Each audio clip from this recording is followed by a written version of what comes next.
After attaining enlightenment under the Bodhi tree, Buddha Shakyamuni expounded the truths he had realized for the first time.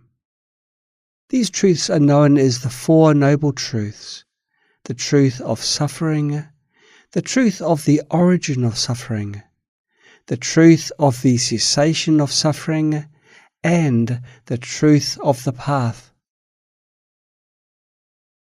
The first noble truth is the truth of suffering. Truth means reality. The Buddha taught that sentient beings experience three types of suffering: the suffering of suffering, the suffering of change, and all-pervasive suffering. Our lives are filled with these three types of suffering. Those who haven't learned them cannot understand the truth of suffering. Only by thoroughly understanding the truth of suffering can we truly embark on the path to liberation. The first step in practicing the path to liberation is to comprehend the truth of suffering. All-pervasive suffering. As human beings, we all wish to live freely. Hence, we instinctively pursue freedom. However, we have a big misconception.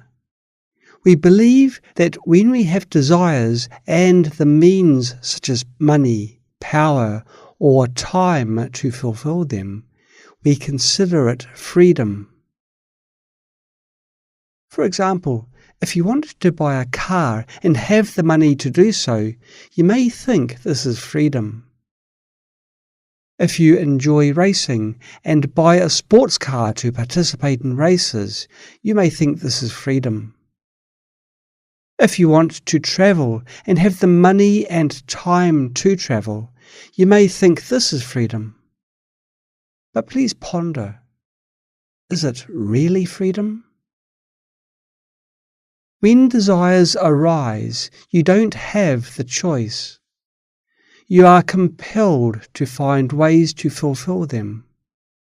Otherwise, you will feel a sense of discomfort and compulsion. This sense of compulsion is definitely not freedom. Wise individuals understand that such desires are a force of karmic habits. This force pulls you towards wanting to do something. However, wanting to do something is not your freedom. Freedom is being at ease with either doing something or not doing it. We don't wish to fall ill, grow old, get angry, leave loved ones, or lose them. Many things in life are against our wishes, but do we have a choice? Do we have freedom? When confronted with natural disasters such as earthquakes and epidemics, do we have a choice? Do we have freedom? Furthermore, in our daily lives, when we are tired, we have to sleep. When we are hungry, we have to eat. Do we have a choice? Do we have freedom? Sentient beings are clouded by ignorance. From ignorance arises blind motions. From blind motions arise wandering minds. From wandering minds arise actions, and from actions arise karma. The repetition of karma gives rise to karmic habits. Due to the power of karmic habits, they cannot control themselves, lack freedom, and feel compelled. This is all-pervasive suffering. Mountains move, valleys change, seas become fields. Youthful faces of the past are now adorned with grey hair. Emotions fluctuate between joy and sorrow, laughter and anger. Day and night rotate. Winter and summer alternate. Cloudy or sunny, dark or bright, the weather is unpredictable. The sun and moon are chasing after each other. Life is filled with cycles of wealth and poverty, gains and losses, rise and fall, without a fixed pattern. Relationships are changeable. Yesterday's flattery may turn into today's conflict. Nothing is under our control. Sentient beings are constantly driven by karma. This is all-pervasive suffering. The suffering of suffering. As the karmic force of our body and mind grows stronger, all-pervasive suffering becomes more evident and intense. As all-pervasive suffering intensifies and continues, compulsion turns into affliction. This feeling of affliction is known as the suffering of suffering. Human beings experience 8 types of suffering of suffering. The suffering of birth. When a newborn's skin is touched by the wind, it feels as if being scraped by a knife. We may forget about the suffering of birth. There are many aspects to this suffering, not just this one. The suffering of aging. As people gradually age, the energy channels in their bodies become blocked. Their essence, energy and spirit decline, and their bodies become old. This is the suffering of aging. Everyone experiences it as they age. As for the suffering of illness and death, there's no need to elaborate, as there are countless instances of them. The suffering of not getting what one wants. It is the suffering that arises from the compulsion of our attachment. The suffering of separation from what one loves. This is the suffering experienced when we leave our loved ones, or lose or break our loved items. The suffering of encountering what one dislikes.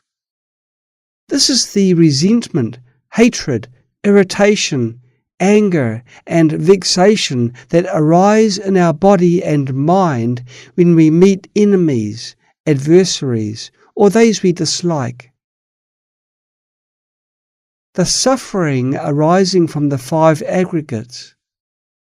The Buddha divided the human body and mind into 5 components, known as the 5 aggregates: form, feeling, perception, mental formations, and consciousness.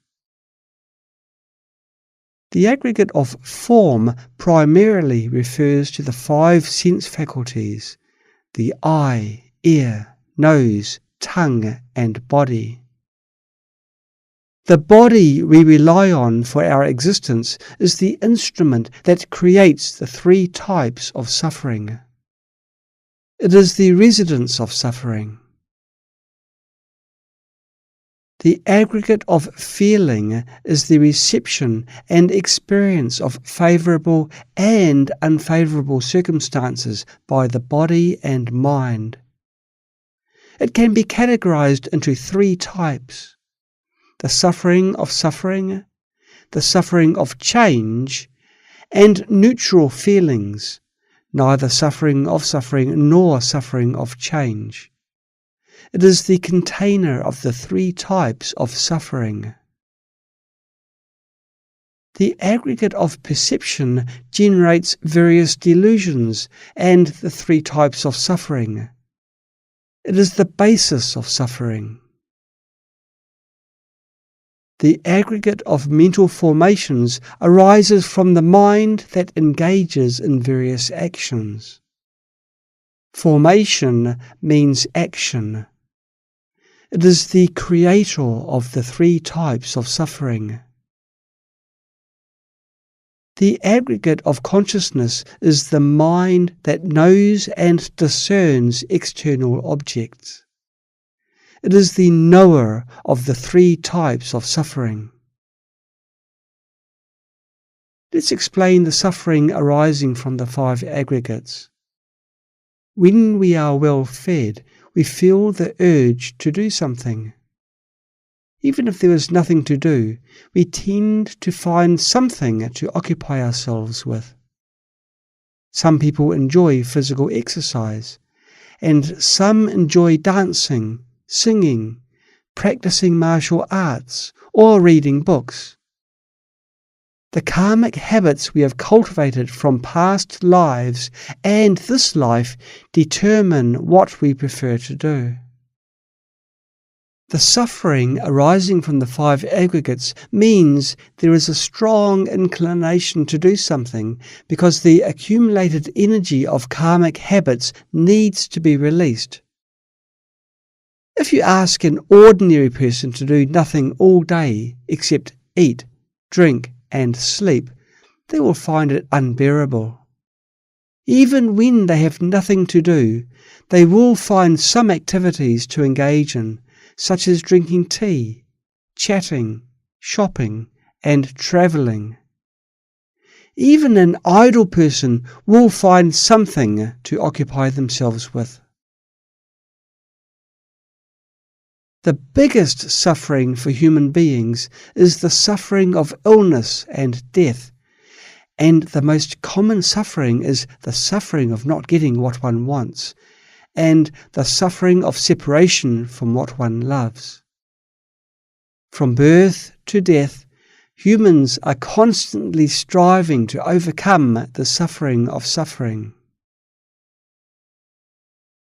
While relieving and reducing the suffering of suffering, have we truly solved the problem?